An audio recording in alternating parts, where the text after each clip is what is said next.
Hola, ¿cómo están? Bienvenidas, bienvenidos a un nuevo capítulo de Influyentes acá en CNN Chile. Hoy vamos a hablar con Martina Yopo, quien es una de las mayores expertas en un tema clave en Chile y en el mundo, que es el descenso de las tasas de natalidad. Y luego conversaremos con el diputado Diego Schalper, quien también es vocero de la campaña de la candidata Evelyn Matei, sobre las diferencias de las derechas, las oposiciones y cómo ve él el futuro de la candidatura de Evelyn Matei. Parte entonces Influyentes.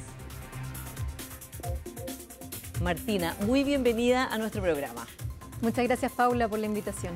Bueno, y como decía en la introducción, Martina, tú eres una académica de la Universidad Católica, acabas de publicar un libro además que se llama Maternidades, en que editas una cantidad de autores y autoras sobre este tema, que es uno de los temas más importantes hoy día en el mundo, ¿no? Que es esta crisis demográfica en la cual cada vez nacen menos niños, algo que está pasando en todo el mundo, pero también en Chile, y que tal como has establecido tú en tus investigaciones, Martina, Chile es uno de los países en los que hay que preocuparse, ¿no? ¿Por qué razón? Porque efectivamente la baja natalidad es un desafío demográfico para las sociedades porque tiene un impacto profundo en el decrecimiento y envejecimiento de la población. Si nosotros pensamos que todos los sistemas claves de la sociedad, desde la economía al trabajo, desde la salud al cuidado, se basan en el principio de que van a haber nuevas generaciones para reemplazar a las anteriores, hoy, con los niveles de natalidad que estamos teniendo en el país, ese principio se pone en entredicho y eso nos pone un gran desafío como sociedad. Exactamente, y además Chile tiene una característica, digamos, que en muchas partes del mundo desarrollado está bajando, ¿no? Pero en Chile hay una aceleración en ese decrecimiento, especialmente en los últimos años. ¿Cómo podemos magnificar eso? Efectivamente, América Latina y Chile, dentro del contexto latinoamericano, han tenido el descenso en la fecundidad más pronunciado en el mundo. Hoy, Chile, según datos del Instituto Nacional de Estadística, tiene una tasa global de fecundidad, que es el número promedio de hijos que tiene una mujer durante su vida fértil, de 1.03. Esa es hoy la fecundidad más baja de América Latina, de las Américas, pero también una de las más bajas del mundo, lo que nos pone, por ejemplo, con una fecundidad mucho más baja que la de Japón, que es uno de los países que históricamente ha tenido una de las fecundidades más bajas a nivel mundial. Y eso, Martina, incluso es peor que la cifra que se conocía, que era 1,16, ¿no? Ahora estamos en 1,03, o sea, realmente esto es gravísimo. Claro, y tú hablabas de Japón, y en Japón es uno de los temas más importantes en la agenda, y podríamos decir que recién en Chile está siendo parte del debate político, y esperemos que en este año electoral lo sea, porque es un tema que tiene consecuencias en todo lo demás, ¿no? En todas las demás políticas públicas. Vamos a las causas primero, y después veamos maneras de solucionarlo. Tú en tu libro y en tu trabajo has denominado que en Chile has definido que hay una infertilidad estructural, ¿ya? Que es una infertilidad que opera al nivel del sistema, que inhibe, impide o disuade a personas que quieren tener hijos a tenerlo. ¿Cuáles son las características de esta infertilidad estructural? Yo he desarrollado este marco de la infertilidad estructural para entender por qué hoy está siendo tan difícil para las mujeres y hombres jóvenes en Chile tomar la decisión de convertirse en madres y padres. La infertilidad estructural es la falta o ausencia de condiciones sociales, económicas, políticas, incluso ambientales para poder tener, pero también criar hijos en condiciones dignas, seguras y sostenibles. Esta infertilidad estructural tiene, por supuesto, una dimensión económica, que tiene que ver, por ejemplo, con la precarización de la seguridad social, lo caro que son los servicios básicos, salud, educación, vivienda, pero incluso también cómo la parentalidad o las prácticas reproductivas están muy cooptadas por el mercado y por el consumo. Sin embargo, esto es un tema económico, pero no solamente económico, yo creo que ese es un mensaje importante. Aquí también hay distintos factores culturales que también están incidiendo en producir estas nuevas tendencias reproductivas que nos llevan a la baja natalidad. Entre ellas, por ejemplo, la pobreza de tiempo, las desigualdades de género y también la parentalidad intensiva, ¿no? Esta ideología que prescribe que hoy el cuidado y la crianza de los hijos demanda grandes cantidades de tiempo, dinero y energía, son factores importantes que están explicando también la baja natalidad en Chile. Claro, y que como tú misma has establecido en tus investigaciones, Martina, finalmente hacen sentir a las parejas que sí quisieran tener hijos, ¿no? Que no tienen las condiciones materiales ni tampoco de tiempo y digamos, de poder responder esas exigencias. Vamos primero por los problemas materiales, uno de los cuales, el más importante o de los más importantes, tiene que ver con el costo, ¿no? El costo de la educación, si se quiere tener una educación en un colegio privado. La sala cuna no es universal en Chile, por ejemplo, el costo de los jardines infantiles, y luego también el costo de la vivienda, que hoy día ya es una crisis muy grande en Chile, en que parejas que tienen hijos no pueden acceder a comprar una vivienda o tienen que quedarse en departamentos muy pequeños en los cuales un niño no puede crecer. ¿Cuál de todas estas variables crees tú que hoy día está pesando más o debería ser prioritaria pensando en políticas públicas que ayuden a paliar esto? Yo creo que efectivamente uno de los aspectos desafiantes de la baja natalidad es que no hay una solución única y efectivamente las medidas que han permitido avanzar en generar las condiciones sociales que permiten que las personas formen familia incluyen un conjunto de medidas comprensivas que se sostienen a mediano y largo plazo. Ahí, sin embargo, yo creo que una de las ventajas es que efectivamente las condiciones necesarias para que las personas formen familia son muy consistentes con empujar y fortalecer una agenda de seguridad social que permita mejorar los servicios básicos, servicios de educación, salud, gratuitos y de calidad, y también avanzar en el tema de acceso a la vivienda. A mí me ha impresionado mucho en las investigaciones que he hecho conversar con generaciones más jóvenes y no personas de sectores populares, hombres y mujeres que tienen trabajos estables con buenas remuneraciones de los sectores medios, que me dicen que hoy para los jóvenes el sueño de la casa propia en Chile es un mito y que ellos se sienten que ya no tienen ese espacio, esa seguridad material que necesitan para formar familia. Entonces, efectivamente, fortalecer la seguridad social y la previsión de servicios básicos es una condición muy importante para generar las condiciones sociales para que quienes quieren formar familia y tener hijos puedan hacerlo. Claro, porque, y vamos a volver a esto desde luego, pero también cuando ya este tema ha sido puesto en la agenda pública, hay personas que dicen, no, lo que pasa es que ahora los jóvenes son muy egoístas, las mujeres quieren dedicarse a su carrera, los hombres también, prefieren tener una mascota. ¿Va por ahí la manera de incentivar a que la gente tenga hijos? Por supuesto que no. La crítica a las decisiones reproductivas individuales no es el camino para lograr de alguna manera que nosotros podamos estabilizar nuestra fecundidad a nivel país. Sin embargo, aquí también es importante entender de que efectivamente aquí también hay cambios culturales profundos. Yo siento que todo el proceso de movilidad social muy profundo que experimentó Chile a partir de la década de los 90 tuvo también un correlato en la reproducción. Es decir, aquellas familias que querían superar la pobreza y consolidarse como familias de clase media fueron familias a quienes se les dijo y que también internalizaron que tenían que tener pocos hijos y que tenían que postergar la maternidad. Entonces, aquí no hay solamente un reflejo de mujeres que hoy tienen otros proyectos de vida y biográficos, que también es el caso, sino también de un mandato de alguna manera que ha hecho que sea muy difícil para las mujeres poder asumir ese proyecto de la maternidad cuando quieren vivirlo. Claro, y en términos económicos existe, está estudiada la penalización o la multa por hijo, ¿no? Una investigación que ha hecho Claudia Goldin, Premio Nobel de Economía, y también en Chile, Dante Contreras y otros han establecido, ¿no?, que una mujer pierde, digamos, un porcentaje de su sueldo, deja de ganar por el hecho de ser madre, desde el momento en que es madre. ¿Cómo podemos enfrentar eso? Porque evidentemente, si además que es muy caro hoy día tener un hijo, si además se va a ganar menos dinero, ¿no?, se hace como imposible. Efectivamente, y lo que vemos en el Chile, pero también en el mundo, es que efectivamente la maternidad es un muy mal negocio para las mujeres. Como tú dices, no solamente la maternidad o las formas actuales de crianza y cuidado de los hijos involucran muchos costos económicos, pero también involucran una fuerte penalización para las mujeres en el mercado laboral. Hay muchos estudios que han demostrado cómo tener hijos penaliza a las mujeres al cerrarle las puertas del mercado laboral, tener que reducir, por ejemplo, sus jornadas de trabajo, tener que de alguna manera optar por trabajos que son menos demandantes o más flexibles, lo que muchas veces termina por impactar negativamente no solamente su seguridad económica, sino también su autonomía económica. Yo siento que ahí también hay una transformación en torno a los roles de género muy importante en el caso de la sociedad chilena. Hoy para las mujeres la autonomía económica es muy importante porque es de alguna manera un seguro de respeto de sus derechos y una protección frente a vulnerabilidades de las violencias. Y en un contexto donde la maternidad quizás se ha vuelto más optativa, hay muchas mujeres que sienten que pueden optar por no ser madres, pero no así optar por no trabajar, claro, porque el trabajo es la principal fuente de autonomía económica, que es algo que está al centro de los proyectos de vida de las mujeres en Chile hoy día.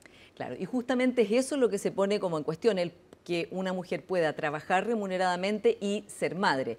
En el caso de los hombres no se pone en cuestión porque hay una expectativa distinta respecto de cuánto se debe dedicar al cuidado un hombre, ¿no? Y todos los estudios muestran que las mujeres se siguen demorando, o sea, siguen tomando mucho más tiempo de su día en labores de cuidado no remunerado.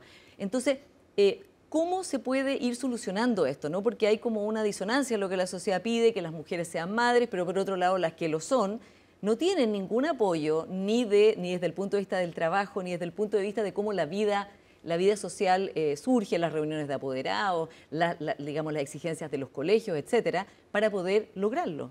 Efectivamente es un gran desafío, pero hay avances que se puede hacer de alguna manera y que hoy día son algunas de las medidas que se están discutiendo en el Congreso. Por ejemplo, una de las medidas que se ha demostrado que es muy importante a nivel internacional para poder generar las condiciones sociales para quienes quieran tener hijos puedan hacerlo, es tener un servicio de cuidado infantil de calidad, gratuito, que esté disponible para madres y padres al terminar el permiso postnatal y que efectivamente tenga la misma duración de la jornada laboral de los padres, porque Claro. hoy uno de los dramas que vemos en el caso de Chile es que hay servicios de cuidado infantil en la primera infancia que efectivamente tanto en el ámbito público como privado están disponibles, pero tienen una duración de 9 a 12. Si la jornada laboral de los padres es de 9 a 6, bueno, ¿qué haces con esas brechas?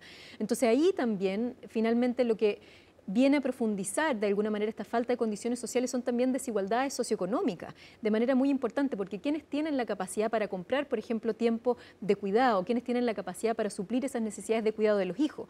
Y algo que yo estoy empezando a ver progresivamente con mi investigación es cómo en este contexto de infertilidad estructural la maternidad cada vez más se está convirtiendo en un privilegio de clase, ¿no? ¿Quién se puede dar el lujo de tener hijos en Chile hoy día? Claro, y uno de los capítulos del libro Maternidades dice justamente de cómo se sienten madres de clase media baja o de clase media precaria, podríamos decir, culpables de no darle a sus hijos todo lo mejor, ¿ya? O sea, como esa idea de no le estoy dando todo lo mejor que es lo que debiera darle a mi hijo, lo cual también disuade a esos grupos, ¿no?, de tener más hijos. Efectivamente, y esa idea de que la parentalidad intensiva o estas demandas tan exigentes en torno al ser buena madre o buen padre están muy estratificadas socialmente, ¿no? ¿Quién tiene hoy el tiempo para pasar tiempo de calidad con sus hijos, ¿no? Sobre todo el drama de muchas mujeres, pero también hombres de clase media baja, de sectores más populares, es que para generar los recursos económicos, para poder sostener a sus hijos, a sus familias y a sus hogares, tienen que trabajar mucho y no tienen tiempo para pasar con esos hijos. Y esa es una de las quejas, pero quizás también uno de los dolores importantes que están viviendo hoy las familias chilenas.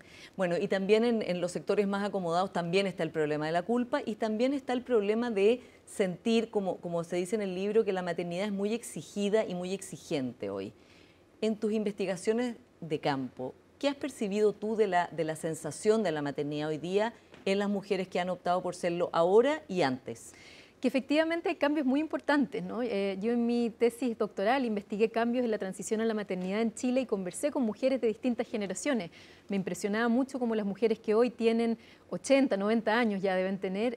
Cuando yo les preguntaba cómo habían decidido ser madres, me decían, bueno, ¿decidir qué? No, la maternidad estaba muy naturalizada, no era algo que era parte de, pero también que de alguna manera estaba mucho más incorporado de manera mucho más orgánica en los proyectos de vida.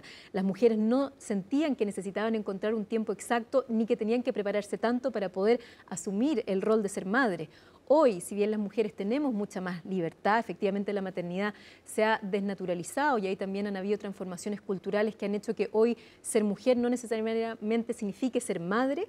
Al mismo tiempo lo que estamos viendo es que es mucho más difícil convertirse en madre porque la sociedad nos exige un conjunto de condiciones que tenemos que cumplir antes de poder tener hijos. Haber terminado la educación superior, tener un empleo estable, ojalá tener autonomía económica, tener vivienda, ojalá una pareja que además tenga de alguna manera un involucramiento activo. Entonces son condiciones muy difíciles de cumplir y por eso estamos viendo que también en Chile cada vez más las mujeres están postergando la maternidad y convirtiéndose en madres a edades cada vez más avanzadas. Exactamente, y eso tiene, Martina, la consecuencia de que muchas enfrentan entonces problemas para quedarse embarazadas, ¿no? Por evidentemente el reloj biológico.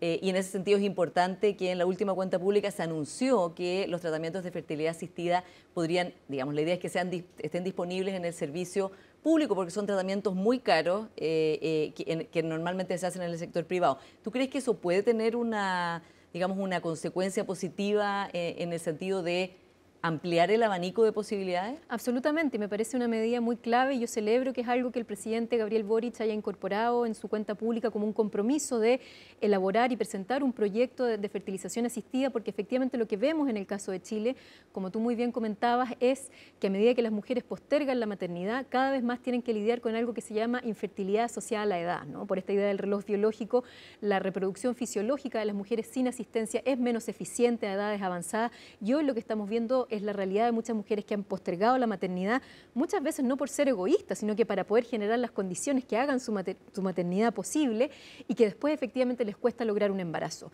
Y en ese sentido, las técnicas de reproducción asistida pueden ser un complemento importante para permitir que aquellas mujeres, pero también aquellas parejas que quieran embarazarse y quieran formar familia puedan hacerlo. Uno de los dramas es que efectivamente hoy en Chile, como tú muy bien dices, esos tratamientos son muy caros y si bien hay una cobertura de FONASA, es muy limitada y es insuficiente muchas veces para lograr mejorar un nacimiento vivo, ¿no? Entonces, efectivamente, esa es una medida muy importante que puede permitir ampliar la autonomía reproductiva de las personas y apoyar a aquellas familias que quieran tener hijos puedan hacerlo. Exactamente. Vamos ahora a las soluciones, ¿no, Martina? Porque ya nos queda claro el diagnóstico y además es importante recalcar que la tasa de reemplazo es 2,1, ¿no? O sea, estamos en la mitad de la tasa de reemplazo, que es lo que se necesita para que una sociedad siga manteniendo su misma población. O sea, estamos realmente en una situación muy, muy dramática. ¿Qué funciona en el mundo? Y quiero partir preguntándote, ¿funcionan los bonos como el que propuso el candidato José Antonio Kast, 1 millón de pesos por hijo en una cuenta de ahorro y también para la madre, ¿no? En el sentido de incentivar a través de bonos? Además propuso otras medidas que la verdad es que quedaron eclipsadas por esta, que fue la que se llevó la mayor atención. Lo que muestra la evidencia comparada a nivel internacional es que los bonos económicos no son una medida efectiva para generar las condiciones sociales que permitan fomentar la natalidad, por 2 razones principales. Primero, porque si bien los bonos tienen un impacto positivo en la fecundidad, ese impacto es muy a corto plazo y no logra de alguna manera revertir tendencias que son mucho más complejas y mucho más estructurales. Y lo segundo, y es lo que han mostrado políticas pronatalistas, por ejemplo en el caso de Rusia, es cómo muchas veces los bonos económicos también generan incentivos perversos, incentivando la reproducción en aquellas poblaciones económicamente más vulnerables, mujeres de sectores populares o mujeres en edades tempranas de la vida como la adolescencia. Entonces, en el caso de Rusia, por ejemplo, políticas pronatalistas basadas en los bonos han tenido un impacto en el aumento del embarazo adolescente, que es algo que en Chile hemos logrado disminuir y que tenemos que mantener. Entonces, yo diría que los bonos económicos no son una medida efectiva para fomentar la natalidad. Exactamente. Y justamente, como decías tú, Martina, disminuir el embarazo adolescente es parte de que ha disminuido la natalidad, pero no es la idea que menores de edad se embaracen, ¿no? No es la idea, no es la solución, porque además esas niñas dejan de ir al colegio, dejan de estudiar, en fin. ¿Qué países lo han hecho bien en esta materia? Porque, como decíamos, esto le está afectando a todos los países, no a todos por igual. No hay que tampoco tener la idea de que todos los países desarrollados tienen el problema en la misma escala. Hay algunos que lo han hecho mejor, otros que lo han hecho peor. Efectivamente, ahí hay harta evidencia comparada internacional para mirar y ver qué vale la pena replicar. Yo creo que un país que lo ha hecho relativamente bien ha sido Francia, que es un país que, las últimas cifras que yo conozco, tiene una tasa global de fecundidad de 1,6 hijos por mujer. Es un país que ha implementado un conjunto comprensivo de medidas para apoyar a las familias y que ha logrado un consenso político para sostener esa agenda a mediano y largo plazo, que ese es otro tema absolutamente fundamental. Si nosotros pensamos que en Chile uno de los principales desafíos como país que estamos enfrentando es la baja natalidad, es absolutamente clave que logremos generar un consenso político que nos permita sostener, independiente del gobierno de turno, una agenda para poder enfrentar este desafío demográfico. Entonces, Francia lo ha hecho muy bien porque ha implementado un conjunto de medidas y ha logrado sostenerlas a mediano y largo plazo. Y ahí otro tema que es muy clave y que es muy importante es efectivamente que aquí no hay una medida única. ¿No? Eso también hay que entender que no hay, como conversábamos anteriormente, una bala de plata. No hay una medida que tú implementes y te permite efectivamente mejorar este panorama, pero ahí también es importante entender que son políticas caras. Los países de niveles de ingreso alto que están preocupados por el tema de la natalidad gastan entre 1 y 4% de su Producto Interno Bruto en políticas para apoyar a las familias. En Chile todavía estamos muy por debajo de eso. Entonces, si es una preocupación que tenemos como país y queremos tomarla en serio, hay que aumentar el gasto público para poder apoyar a las familias. Claro, y justamente como dices tú, una política transversal que trascienda a los gobiernos, que sea como un acuerdo de Estado, podríamos decir, y además que se vea como una inversión, porque como decías tú al principio, Martina, si no se hace nada, el costo se va a pagar igual, ¿no? En sistemas de pensiones que van a tener que financiar a muchísimas más personas mayores y el Estado se hace cargo del cuidado de personas mayores que no van a tener nadie que los cuide, ¿no? Además de la falta de trabajadores, además de lo que significa para un país no contar con gente joven, ¿no? China es otro país que este es un tema muy clave en su agenda y China además tiene la particularidad de haber pasado de impedirle a la gente tener más de un hijo, ¿no? Durante muchos años, ahora a pedirle o incluso exigirle que por favor tengan más hijos, pero no les ha ido muy bien tampoco, ¿no? Y tampoco se puede obligar a las personas a tener hijos. Desde el punto de vista de la diferencia cultural, ¿tú crees que China podrá lograrlo de alguna manera? Porque claro, por más que sea un gobierno autoritario, no puede obligar a la gente a tener hijos. Efectivamente, yo creo que ese es un punto que es muy importante, el que tú pones, y tiene que ver con cómo, de alguna manera, las políticas para enfrentar la baja natalidad tienen que dialogar y respetar por sobre todo los derechos humanos y la autonomía reproductiva. O sea, yo creo que enfrentando crisis como esta, nosotros nunca podemos poner los fines sociales por sobre los derechos individuales.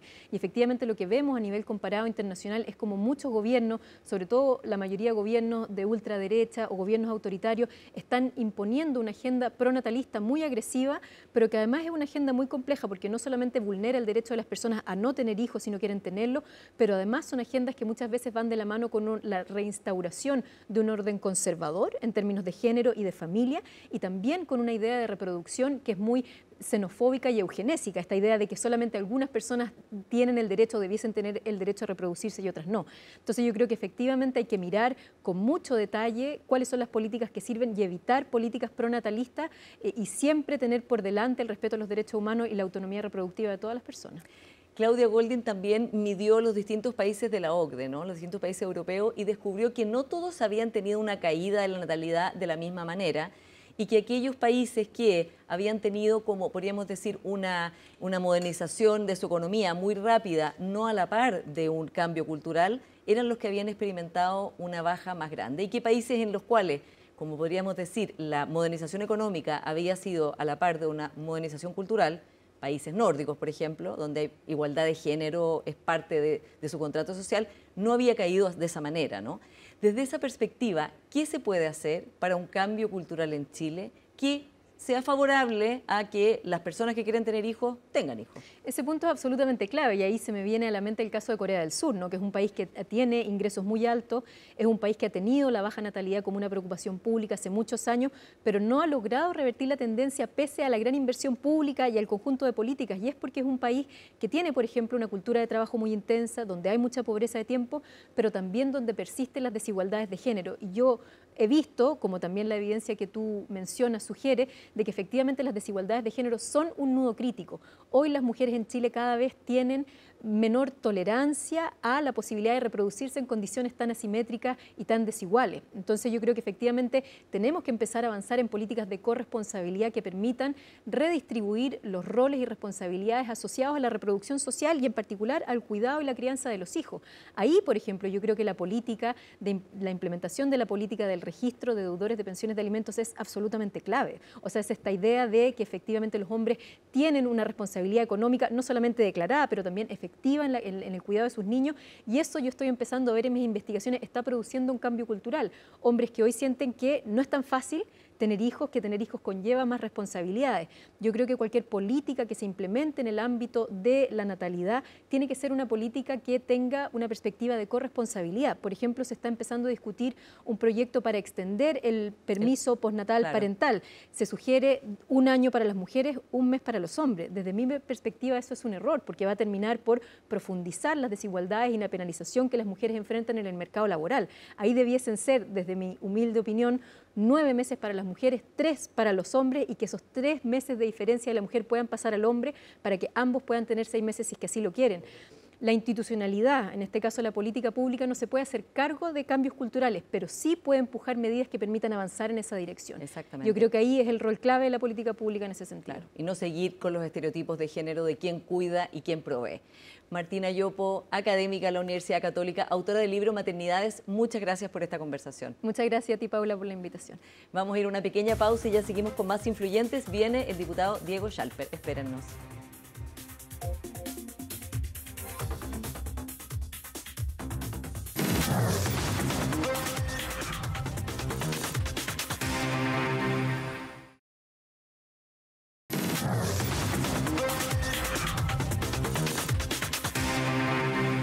Ya estamos aquí de vuelta en Influyentes con nuestro siguiente invitado, el diputado Diego Schalper. Muy bienvenido a Influyentes, diputado. Muchas gracias por la invitación, Paula. Feliz de compartir. Bueno, vamos a conversar de la campaña de la candidata Evelyn Matei, que usted es uno de sus voceros, pero mucho más importante que eso, o tan importante como eso, vamos a hablar de esta pelea o esta lucha que hay por la hegemonía dentro de las derechas o las oposiciones, como se dice ahora, que además es un debate, una disputa que se está dando en todo el mundo, ¿no? Entre la ultraderecha o derecha populista radical, como la llaman los politólogos, o nueva derecha, como se llaman a sí mismos esos partidos, y la derecha tradicional, ¿no? Los partidos, la derecha, la centroderecha tradicional, que en Chile siempre estuvo representada por el expresidente Sebastián Piñera, ¿no? Esa tensión entre esas dos derechas. ¿Cómo está viendo usted esa realidad de la lucha por la hegemonía en medio de un año electoral en que además le ha tocado a la candidata Evelyn Matei llevar muchos meses ya de campaña? Así es.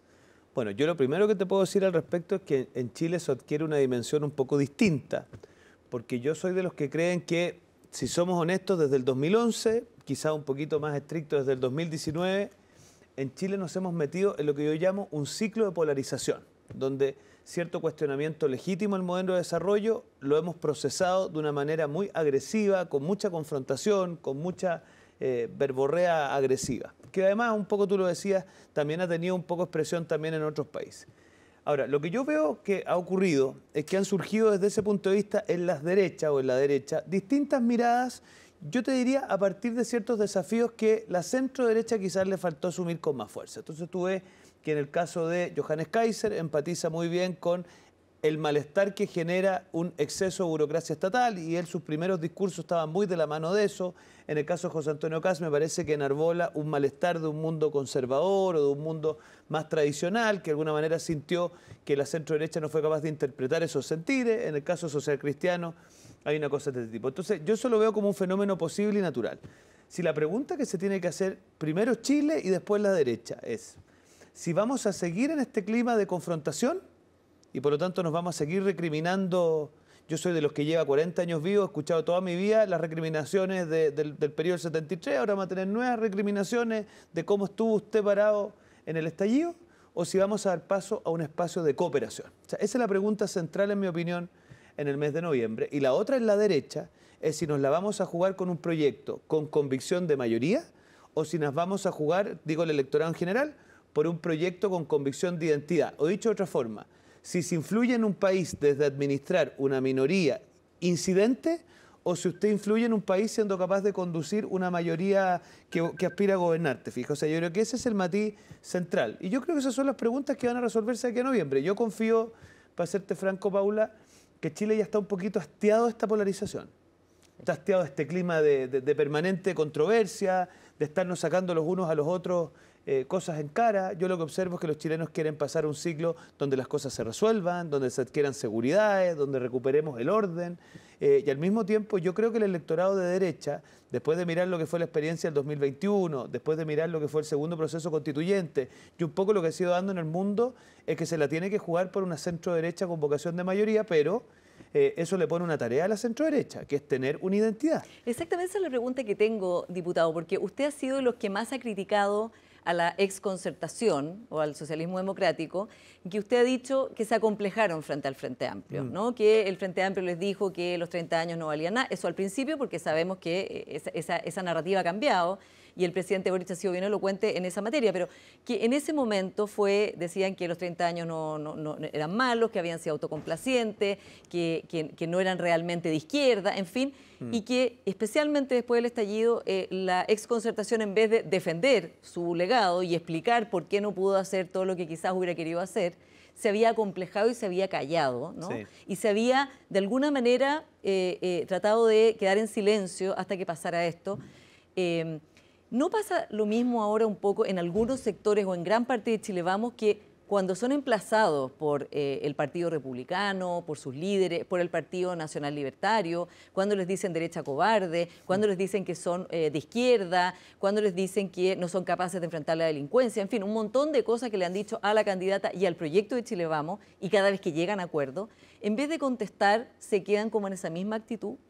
Mira, yo creo que hay algo de eso. Yo en lo personal me pasa que cuando miro la experiencia, te quiero contar un poco el colectivo que a mí me ha tocado trabajar, el colectivo Solidaridad en la Universidad Católica, lo que hemos podido construir desde Día País, lo que hemos podido hacer en Renovación Nacional especialmente para lo que fue la campaña del rechazo, donde la tesis que nosotros siempre defendimos era un rechazo con vocación de mayoría. Algunos aspiraban a un rechazo con vocación de minoría, ¿te fijas? Y básicamente una idea como de morir con las botas puestas, pero perder la elección. A mí me parecía que ahí había algo tan importante que habría que abrir las puertas, recházala por una mejor, para que se incorporaran Eduardo Frei, para que se incorporara Jimena Rincón.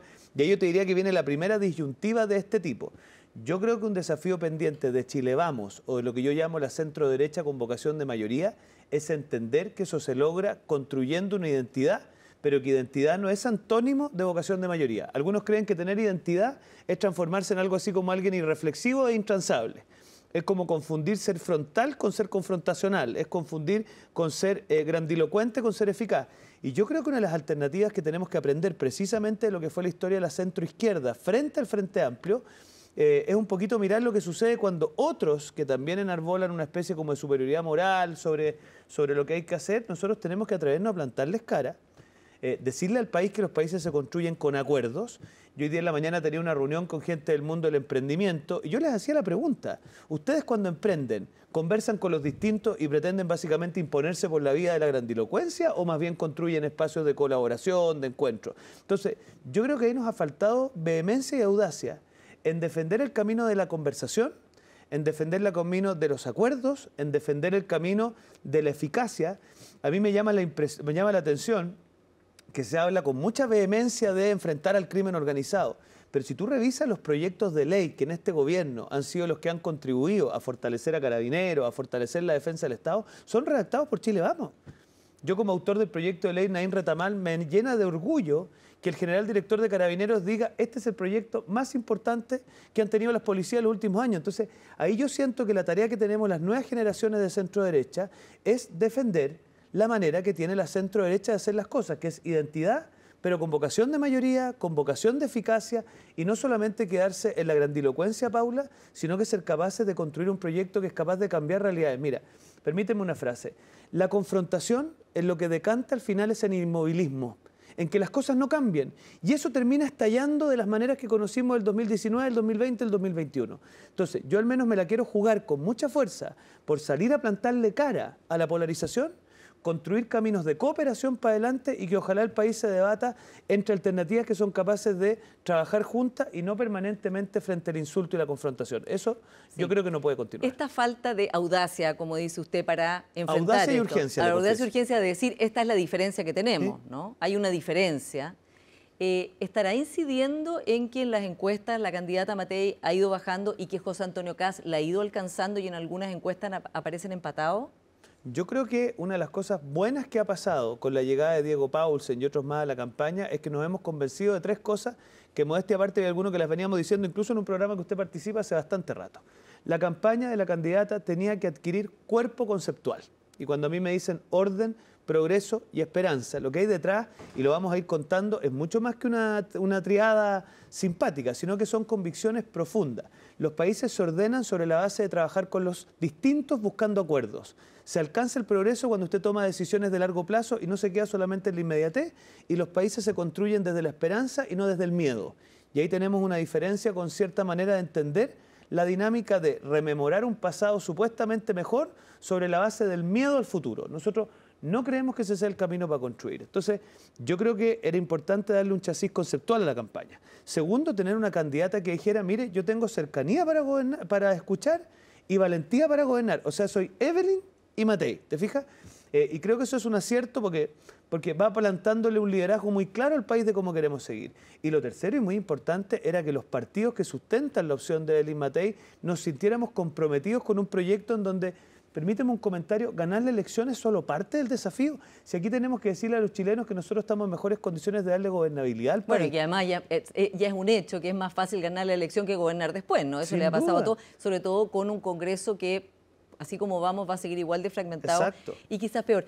Diputado, ¿por qué Chile Vamos, la centroderecha en Chile, ha tomado este camino de apoyar sin mucho bemoles, digamos, a las alternativas como la de José Antonio Kast? Ya pasó en la elección pasada en que en un día inmediatamente lo apoyaron quien trató de ponerle condiciones o le puso, que fue Sebastián Sichel, recibió como una andanada de críticas, digamos, como que cómo se le ocurría pedir como requisitos para apoyar a José Antonio Kast.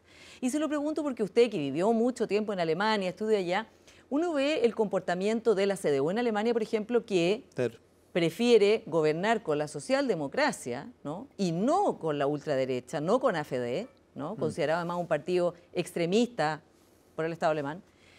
O Emmanuel Macron, otro presidente de centro derecha, liberal, que por ningún motivo haría una alianza con Marine Le Pen, ¿no? Y que de hecho en la última elección, digamos, cuando renovó el Congreso completo y llamó a elecciones, dijo que todos quienes no querían que la ultraderecha gobernara tenían que unirse, y eso incluía que candidatos suyos llamaron a votar por el Partido Comunista. ¿Por qué en Chile es una actitud distinta? Que es decir, bueno, finalmente vamos a gobernar juntos y si gana él nosotros lo vamos a apoyar al otro día. Mire, yo creo que el 2021 el país estaba enfrentado a una disyuntiva que por suerte no es la de hoy, porque yo le recuerdo que el Frente Amplio de la época y la Pro Dignidad de la época enarbolaba cosas que hoy día todas se han ido cayendo de a una, sin contar con la superioridad moral. Acuérdense que la ministra del Interior, Isquia Siches, de la época, decía que iba a ir al Gualmapu a básicamente pacificar la Araucanía y le echaron a balazo. Entonces, yo creo que el nivel de polarización que alcanzamos el 2021 era de tal envergadura, es decir, la disyuntiva entre un Boric y un Kast es muy distinta a la disyuntiva que se nos va a plantear aquí a fin de año.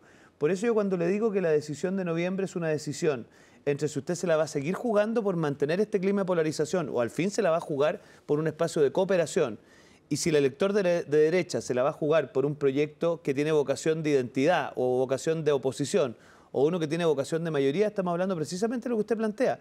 ¿Cuáles son las coordenadas que le permiten al país recuperar esta capacidad de entendernos entre los distintos y construir proyectos en común? Y yo al menos soy de la idea que sí, a ver, yo no tengo ninguna duda que Evelyn Matei va a pasar a segunda vuelta, por lo tanto yo solo me pongo en ese escenario, pero incluso en el escenario que usted me plantea, yo creo que es muy importante que para adelante, como centro derecha, nos atrevamos a defender un país en donde los problemas se resuelven por la vía del diálogo fraterno, del acuerdo, de la puesta en común y no de la confrontación. Y para mí eso va a ser muy importante de cara a las definiciones que vienen. Ahora, la familia política de José Antonio Kast y de Johannes Kaiser está representada en este grupo que se llama CIPAC, ¿no? Que tuvo una reunión ahora en Hungría, a la cual asistió, de hecho, José Antonio Kast, y donde va Víctor Orbán de Hungría, Bolsonaro en su momento, ahora fue Bolsonaro hijo, Javier Milei, Donald Trump. Digo, estoy citando a las personas, a las personalidades que van a estos encuentros, porque además la derecha radical se está internacionalizando, ¿no? Y volviendo mainstream. Esa es la etapa en la que están. ¿Usted iría a esas reuniones? O sea, así como la otra vez inmediatamente llamaron a votar por José Antonio Kast, ¿se siente parte de ese grupo Chile Vamos? O sea, yo hablo por mí, obviamente, creo que interpreto a la inmensa mayoría de Chile Vamos, nosotros no nos sentimos cómodos en esa familia política. ¿Por qué? Porque, mire, hay cuestiones de fondo y de forma. De fondo es porque nosotros de verdad creemos que la manera de hacer país no es defender de manera irreflexiva ciertos principios de manera aislada, sino que es entender que si la libertad no encuentra condiciones de ejecutividad real en la vida, de ejercicio material en la vida a partir de un Estado que genera ciertas condiciones sociales, es una libertad que termina siendo patrimonio de un grupo muy reducido entre una sociedad y por lo tanto la inmensa mayoría de las personas, tú les dices, eres arquitecta de tu propia vida, pero esa señora se encuentra que no encuentra atención en la salud, que no encuentra educación de calidad que le sostenga esas decisiones, que dice, mire, quiero hacer familia pero no tengo cómo financiarla. Entonces, esa libertad nominal, sin acompañada de condiciones sociales que la hagan habilitante, yo creo que termina siendo el peor caldo de cultivo para los populismos de izquierda y de derecha. Entonces, esa manera de aproximarse conceptualmente a mí por lo menos no me satisface. Y en la forma, le confieso que el estimar que el que piensa distinto a uno es un enemigo, es parte de los problemas que estamos viviendo en distintos países en el mundo, que creo que hacen muy difícil la convivencia social y lo más grave de todo, yo creo que son síntomas de dos fenómenos. Uno, flojera intelectual, porque algunos creen que es ser audaz el defender lo propio de manera irreflexiva. No, no, no. Lo verdaderamente audaz, lo verdaderamente valiente, auténtico intelectualmente, es desde lo que uno cree ir buscando puntos de encuentro con los distintos. Lo otro es una zona de confort muy fácil y además muy falsa. Usted, Paula, y yo no vivimos en un mundo en donde todos piensan como pensamos nosotros. Entonces, yo creo que eso es flojera intelectual. Y lo segundo y más grave es que esa manera de proceder es lo que deviene al final es el inmovilismo.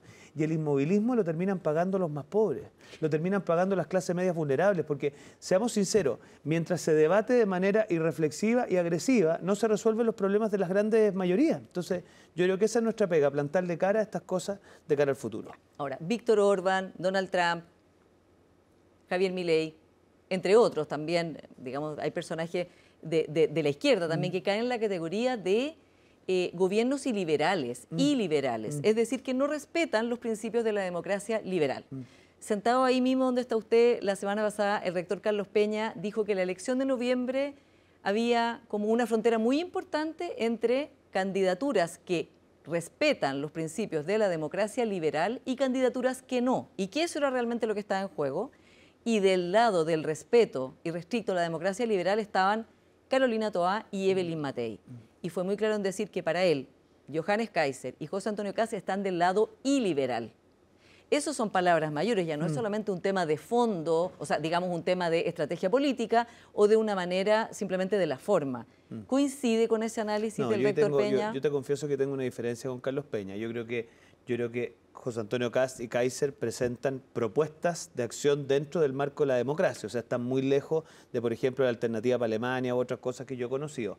Ahora, sí creo que la democracia es más que someternos a las urnas cada cierto tiempo. La democracia consiste en entender que la vida social se desarrolla entre los distintos, buscando puntos de común unión.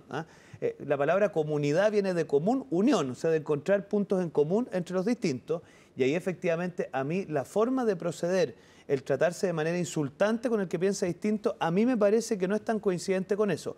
Pero de creer que no van a respetar las reglas del juego democrático, a mí me parece que es un poquito mucho. Ahora, sí te confieso que yo creo que la tarea que tenemos nosotros desde la centro derecha de cara al futuro es cómo empatizamos. Porque tú te haces la pregunta, ¿por qué gana Trump en Estados Unidos? ¿Por qué gana Javier Milei en Argentina? Yo creo que el error que comete un cierto progresismo de izquierda es descalificar a los electores de esos mundos. Decir, mira, esta gente que la engañaron. Yo creo que están equivocados. Yo creo que nosotros tenemos que saber leer cuáles son los vectores que motivan que gente vote por esas alternativas. ¿Qué tan firmes tenemos que ser en el combate al crimen organizado? ¿Qué tan firmes tenemos que ser en el combate a la inmigración ilegal? ¿Qué tan vehementes tenemos que ser con la burocracia estatal abusiva respecto a los más pobres de Chile? Que en eso Kaiser verbaliza un malestar con burocracias nacionales e internacionales que efectivamente tienen un comportamiento muy poco empático con lo que son las grandes mayorías. Y por último también interpretar lo que son la pérdida de los vínculos. Mira, yo como solidario, como persona que le gusta el principio de solidaridad, a mí me preocupa mucho el desarraigo y la soledad en la que estamos inmersos como sociedad, y creo que ese tipo de intuiciones las verbalizan de alguna manera estas expresiones y tienen que empezar a ser parte del vocabulario de la centro-derecha con vocación de mayoría, y te confieso que hasta aquí no han sido lo suficiente. Bueno, y justamente, diputado, usted el tema de los derechos sociales, del estado de bienestar, hizo su tesis doctoral, si no estoy mal, sí, justamente en el tema de que era parte del Estado social como parte de una agenda de la centro-derecha, ¿no? Como una parte fundamental. La derecha social ha ido perdiendo voz en Chile ahora porque después del estallido social fue importante, ¿no? De decir, tenemos que ver, tenemos que entender que además de lo delictual, aquí hay un malestar que hay que entender. Sí. Ha pasado el tiempo y la verdad es que ahora se habla de otras prioridades, como es lógico, la seguridad, el crecimiento económico. ¿Pero usted cree que el tema de la desigualdad, de los derechos sociales, se acabó el tema, no es importante, debiera ser parte de un proyecto de derecha? Mire, permítame primero constatar que el tema de delincuencia ha sido tan feroz, especialmente después de la pandemia, que evidentemente ha copado toda la discusión. Pero yo lo que le digo a mis colegas de derecha es que el malestar social de clases medias que demandan más seguridades para hacer de su libertad algo cotidiano, sigue ahí. Yo sostengo, aunque le molesta mucho a algunos exponentes de izquierda, que el Estado social es un concepto de derecha, que surge en la posguerra en Alemania como una respuesta a la pregunta de cómo hacemos que la libertad la puedan ejercer todos y no solamente algunos. ¿Cómo le decimos a un adulto mayor? Mire, usted queremos que sea libre. Bueno, yo para ser libre tengo que tener una pensión que me permita cierta dosis de independencia, de libertad. ¿Cómo le decimos a un enfermo crónico que no accede a un remedio, que es libre, que escoge su vida cotidiana? ¿O cómo le decimos a un padre que es libre de escoger la educación de sus hijos, cuando en la práctica está condenado a los servicios locales de educación? Entonces, tú te empiezas a dar cuenta que si tú de verdad te tomas en serio la idea de la libertad no es una cosa abstracta para ciertas minorías, la libertad nosotros tenemos que habilitársela a la inmensa mayoría de los chilenos.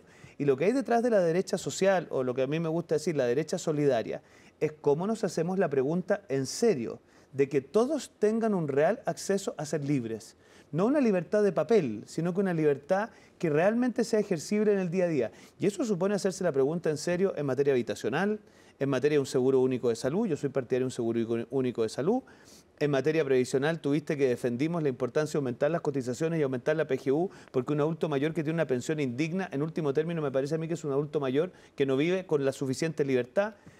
¿Para qué decirte, por ejemplo, el tema de educación? A mí me parece que la captura que hemos hecho los sectores populares del país a servicios de educación de mala calidad, al final lo que hacen es privarle alternativas de libertad. Entonces, yo creo que en eso parte del inventario de lo que viene para adelante es cómo desde la centro derecha nos oponemos a algo así como una agenda libertaria que quiere transformar al Estado en una cosa así como ausente de la vida social, en momentos en que la inmensa mayoría de los chilenos necesita un Estado no que los asfixie ni los reemplace, sino que los acompañe en este proceso de poder alcanzar sus libertades. Ahora, usted decía que no tenía duda de que Evelyn Matei iba a pasar a segunda vuelta y que iba a ganar a José Antonio Kast o a la persona con la que enfrente la segunda vuelta. Pero como decíamos, va subiendo las encuestas y hay un cierto ambiente que se está instalando de que José Antonio Kast ya pilló a Evelyn Matei, que él estaría yendo mejor, que lo ha favorecido Johannes Kaiser en el sentido de que es una persona que lo vuelve a él como más moderado, ¿no? Quedando Johannes Kaiser como más extremo, y que Evelyn Matei estaría como media desdibujada o que habría perdido esos atributos de mayor seriedad respecto de él, ¿no? Como de mayor gobernabilidad. ¿Es así o José Antonio Kaiser, a su juicio de diputado, sigue teniendo... José Antonio Kaiser es como José una Antonio mezcla... Kaiser, claro. Eso sería una... O a su juicio, sigue teniendo José Antonio Kast un techo, el techo que tuvo en la segunda vuelta con el presidente Boric y el techo que tuvo en el proceso constitucional que hegemonizó republicano, que es un techo de 44%. Mire, yo lo que creo es que José Antonio Kast está hace bastante rato en una lógica de campaña con piezas creadas por agencias, con un relato construido, y nosotros la verdad es que habíamos esperado ese minuto pensando en terminar la primaria oficialista y recién ahí dar ese paso.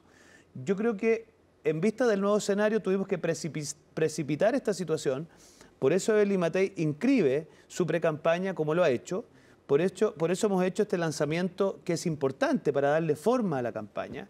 Y yo siempre le digo a mis amigos, lo importante no es cómo tú partes, lo importante es cómo terminas. Y por lo tanto, yo creo que la tarea que tenemos nosotros en los 6 meses que quedan de campaña, Paula, que van a ser extremadamente largos, es que aquella candidata que se ha mantenido en la posición expectante en las encuestas, darle cuerpo y volver a hacerle la pregunta al electorado de derecha enfrentado a una segunda vuelta con el oficialismo, que yo en eso no me pierdo, yo no me termino de comprar esta idea que vamos a llegar con José Antonio Kast a segunda vuelta. Ya, o sea, usted no se cree esta idea de la segunda vuelta germano-alemana. Pero si piensa usted que el presidente Boric, con toda la embarrada que tiene, no baja del 25-30%. O sea, el candidato oficialista va a tener un piso de esa naturaleza. Y por lo tanto, yo creo que vamos a pasar a segunda vuelta con el oficialismo, y ahí yo le hago la pregunta al electorado de derecha en su casa. ¿Nos la vamos a jugar por un proyecto con vocación de identidad, corriendo el riesgo de perder y darle la oportunidad a la izquierda de tener un segundo gobierno? ¿O nos la vamos a jugar con un proyecto con vocación de mayoría y con capacidad de gobernabilidad, ganándole al candidato a la izquierda? Yo creo que esa es la pregunta que nos tenemos que hacer. Y yo creo que hoy día los chilenos ya están un poquito cansados, por lo menos yo veo en mis electores, de los triunfos morales. Yo creo que más bien quieren que podamos conducir el país, no solamente 4 años. Mira, hay otro tema que yo quiero, que se ha dicho poco. Yo creo que la pregunta es, ¿qué coalición está en condiciones de asegurarle al país un proceso de 8, de 12 años? Y yo creo que en eso Chile Vamos ha hablado poco del chasis que hemos podido construir con liderazgos de distintas generaciones para tratar de darle al país un proceso de gobernabilidad. Diputado, a 12 pero no me contestó la pregunta. Paula. ¿Tiene 44% o otro techo José Antonio Kast o no, a su juicio? Yo creo que José Antonio Kast tiene un desafío, especialmente con los electores del mundo femenino, que quedó de manifiesto el año 2021, que quedó de manifiesto también... ¿Sigue teniendo problemas con las votantes mujeres? Yo creo que tiene un desafío pendiente de cómo logra él superar un umbral que parece ser imposible de superar. Mira, yo creo que cuando miro las encuestas no solo me quedo en la intención de voto, yo creo que también es importante mirar los niveles de rechazo.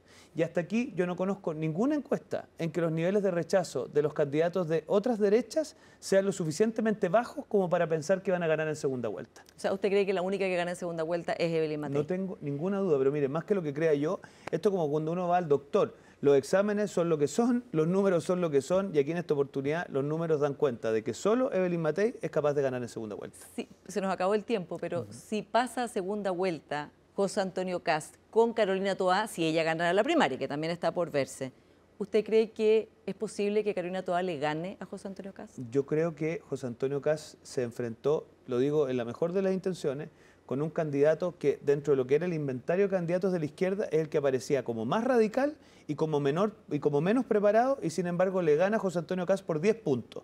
Yo tengo la impresión que una candidata como Carolina Toá, que tiene mucho mejor preparación que lo que solía tener en esa altura el candidato de la izquierda, está en mucha mejor posición de ganarle a José Antonio Kast. Veremos qué pasa en la elección, diputado. Muchas gracias por esta conversación. Gracias a usted, que le vaya muy bien. Y a ustedes, como siempre, muchas gracias por su sintonía y nos encontramos la próxima semana.